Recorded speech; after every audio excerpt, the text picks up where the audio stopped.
রাজধানীর পল্লবীতে ৮ বছরের শিশু রামিসার ও হত্যা মামলার প্রধান আসামি সোহেল রানা জেল আপিলে নিজের অপরাধের দায় স্বীকার করে আদালতের কাছে ক্ষমা প্রার্থনা করেছেন। মৃত্যুদণ্ডপ্রাপ্ত এই আসামি তার আপিলে দাবি করেছেন, দীর্ঘদিনের মাদকাসক্তি, চরম আর্থিক সংকট এবং পারিবারিক অশান্তির কারণে তিনি মানসিকভাবে বিপর্যস্ত ছিলেন। সেই পরিস্থিতিতেই ঘটনাটি ঘটেছে বলে তিনি উল্লেখ করেন।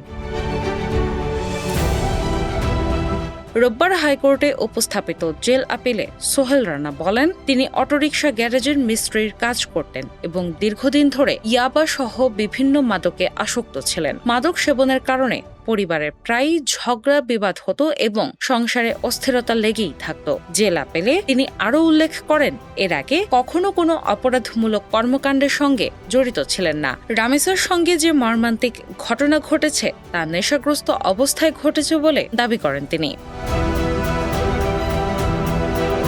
তার ভাষ্য অনুযায়ী আর্থিক অনটন, পারিবারিক কলহ এবং মাদকাসক্তির কারণে তিনি স্বাভাবিক মানসিক অবস্থায় ছিলেন না। সোহেল রানা আদালতের কাছে বলেন, ঘটনাটি সম্পূর্ণ অনিচ্ছাকৃতভাবে এবং অবচেতন অবস্থায় ঘটেছে, কিন্তু এমন ভয়াবহ ঘটনা ঘটল তা তিনি নিজেও বুঝতে পারেননি বলে আপিলে উল্লেখ করেন। একই সঙ্গে তিনি নিজের ভুল স্বীকার করে বিচার বিভাগের কাছে ক্ষমা প্রার্থনা করেন।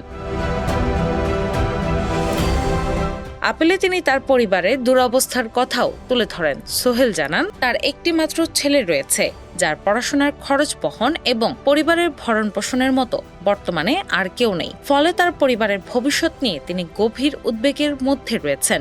অন্যদিকে একই মামলায় মৃত্যুদণ্ডপ্রাপ্ত আসামি স্বপ্না আক্তার জেল আপিলে নিজেকে সম্পূর্ণ নির্দোষ দাবি করেছেন। তিনি আদালতের কাছে খালাস প্রার্থনা করে বলেন, এই ঘটনায় তার কোনো সংশ্লিষ্টতা নেই। আদালত সূত্রে জানা গেছে, গত ১১ জুন কারা কর্তৃপক্ষের মাধ্যমে হাইকোর্টে জেল আপিল দায়ের করেন সোহেল রানা ও স্বপ্না আক্তার। পরে রোববার তাদের আপিল শুনানির জন্য গ্রহণ করেন হাইকোর্টের সংশ্লিষ্ট বেঞ্চ। এখন মামলার পরবর্তী শুনানিতে আসামিদের আপিলের বিভিন্ন দিক পর্যালোচনা করে আদালত প্রয়োজনীয় সিদ্ধান্ত দেবেন। বহুল আলোচিত এই মামলার আপিল শুনানি ঘিরে আইন অঙ্গন ও সাধারণ মানুষের মধ্যেও ব্যাপক আগ্রহ তৈরি হয়েছে। ডেস্ক রিপোর্ট, বাংলাবাজার পত্রিকা।